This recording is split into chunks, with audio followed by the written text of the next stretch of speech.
Good morning student. एक बार फिर Hari college of management DElEd second semester online class में आपका स्वागत है। आज हम आपको आपकी कक्षा के एक दूसरे विषय प्रारंभिक शिक्षा के नवीन प्रयास विषय का अध्ययन कराएंगे। इस विषय में हम सरकार की कानून की शिक्षा से संबंधित विषयों का धाराओं का अध्ययन करेंगे। तो इस विषय में सबसे पहला टॉपिक है हमारा प्रारंभिक शिक्षा के सार्वभौमिकरण हेतु संवैधानिक प्रावधान एवं प्रतिबद्धताएं। सबसे पहले हम बात करते हैं भारतीय संविधान में उपस्थित सूचियों की। भारतीय संविधान में सभी विषयों को 3 अनुसूचियों में बांटा गया है, जिसमें नंबर 1 है केंद्रीय अनुसूची, दूसरी है राज्य अनुसूची तथा तीसरी है समवर्ती अनुसूची। अब हम इन तीनों के विषय में एक बार अध्ययन कर लेते हैं।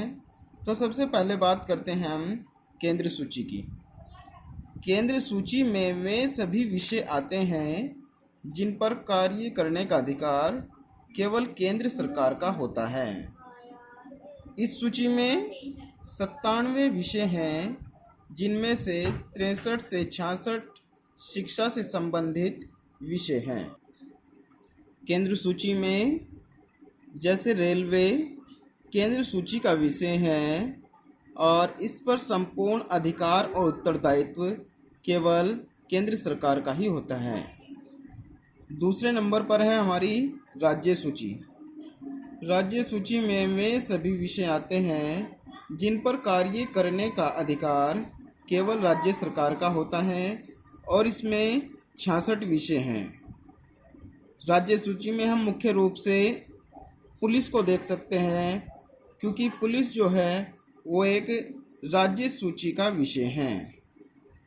और तीसरे नंबर पर आती है समवर्ती सूची।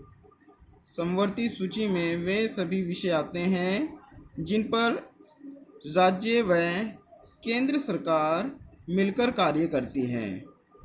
शिक्षा इसी अनुसूची में आती है, क्योंकि शिक्षा का उत्तरदायित्व संपूर्ण राज्य का होता है, इसलिए शिक्षा को समवर्ती सूची में रखा गया है। शिक्षा 1976 से पहले राज्य सूची के विषय में थी, किंतु सही प्रकार से विकास न हो पाने के कारण इसे समवर्ती सूची में रखा गया, ताकि राज्य व केंद्र दोनों मिलकर शिक्षा के लक्ष्य को पूरा कर सके। यदि राज्य व केंद्र में किसी प्रकार का वाद विवाद होता है तो केंद्र सरकार के निर्णय को ही सर्वोपरि समझा जाता है, और इस अनुसूची में शिक्षा सबसे प्रमुख है। इसमें केंद्र व राज्य दोनों मिलकर कार्य करते हैं। अब हम बात करते हैं संविधान में प्राथमिक शिक्षा के सार्वभौमिकरण से संबंधित धाराओं की, यानी कि संविधान के अनुसार प्राथमिक शिक्षा के लिए कौन कौन सी धाराएं बनाई गई हैं। तो सबसे पहले बात करते हैं हम धारा 21A शिक्षा का अधिकार। जैसा कि आप सभी जानते हैं कि इस धारा के अंतर्गत आयु 6 से लेकर 14 वर्ष तक की आयु के बालकों के लिए अनिवार्य व निःशुल्क शिक्षा का प्रावधान है। पहले इस संदर्भ में धारा 45 थी, जिसमें सन 2002 में संशोधन किया गया। इस धारा के अंतर्गत सभी 6 से 14 आयु तक के बच्चों को अनिवार्य शिक्षा दी जाती है। इसमें परिवार, विद्यालय, राज्य, केंद्र सभी का उत्तरदायित्व शामिल होता है। नंबर 2 पर है धारा 45, जिसमें छोटे बच्चों की देखभाल और शिक्षा का कार्य है। इसमें राज्य प्रारंभिक अवस्था में बच्चों की देखभाल तथा शिक्षा का प्रबंध करेगा। जैसा कि आप सभी जानते हैं कि प्रत्येक राज्य में छोटे बच्चों की देखभाल से संबंधित प्रमुख रूप से आंगनवाड़ी कार्यक्रम चलाया जाता है और आंगनवाड़ी कार्यक्रम के अंतर्गत बच्चों को खाने के लिए विभिन्न प्रकार के पदार्थ जैसे सत्तू, दलिया आदि दिया जाता है और बच्चों को आंगनवाड़ी विद्यालयों में ही शिक्षा भी प्रदान की जाती है। नंबर 3 पर है अभिभावकों का कर्तव्य। देखिए, केवल राज्य सरकार या केंद्र सरकार ही कारगर साबित नहीं हो सकती यदि समाज के अभिभावकों का उसमें सहयोग ना हो। इसलिए नंबर 3 पर प्रमुख धारा है अभिभावकों का कर्तव्य। इसमें धारा 51A क में अभिभावक तथा संरक्षक का कर्तव्य होगा कि वह 6 से 14 आयु तक के बच्चों को शिक्षा के समान अवसर प्रदान करे। यह धारा सन 2002 में जोड़ी गई थी। अगर संविधान की शुरुआत की बात की जाए तो प्रारंभ में यह धारा शामिल नहीं थी, इसलिए सन 2002 में संशोधन के द्वारा अभिभावकों का कर्तव्य निश्चित किया गया। अब हम बात करते हैं अवसरों की समानता संबंधी अधिकारों की, जिसमें सबसे पहले है धारा 28 धार्मिक शिक्षा।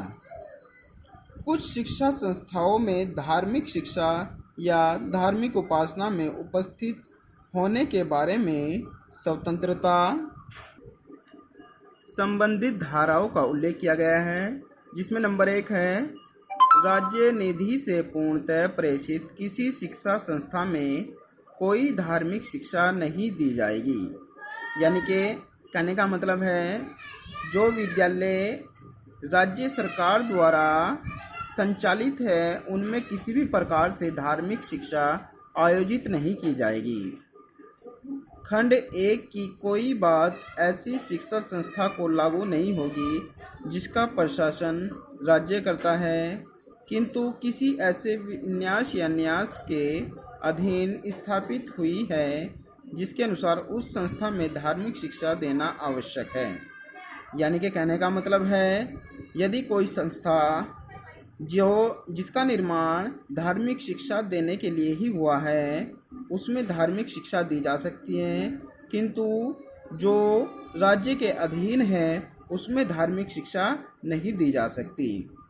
नंबर 3 राज्य से मान्यता प्राप्त या राज्य निधि से सहायता पाने वाली संस्था में उपस्थित होने वाले किसी व्यक्ति को ऐसी संस्था में दी जाने वाली धार्मिक शिक्षा में भाग लेने के लिए या ऐसी संस्था में या उससे संलग्न स्थान में की जाने वाली धार्मिक उपासना में उपस्थित होने के लिए तब तक बाध्य नहीं किया जाएगा जब तक कि उस व्यक्ति ने या यदि वह अवयस्क है तो उसके संरक्षक ने इसके लिए अपनी सहमति नहीं दी है। यानी कि कहने का मतलब है यदि कोई शिक्षा संस्था राज्य से मान्यता प्राप्त है या राज्य निधि से सहायता प्राप्त है, ऐसी संस्थाओं में किन्हीं भी बच्चों को या व्यक्तियों को धार्मिक शिक्षा के लिए बाध्य नहीं किया जाएगा। धार्मिक शिक्षा प्रदान करने के लिए जिस व्यक्ति को धार्मिक शिक्षा देनी है उसकी अनुमति आवश्यक है, या वह बालक अवयस्क है तो उसके संरक्षक या अभिभावक की अनुमति अनिवार्य होती है। उसकी सहमति के बिना कोई भी शिक्षा संस्था जो कि राज्य से मान्यता प्राप्त है वह किसी भी बालक को धार्मिक शिक्षा नहीं प्रदान कर सकती।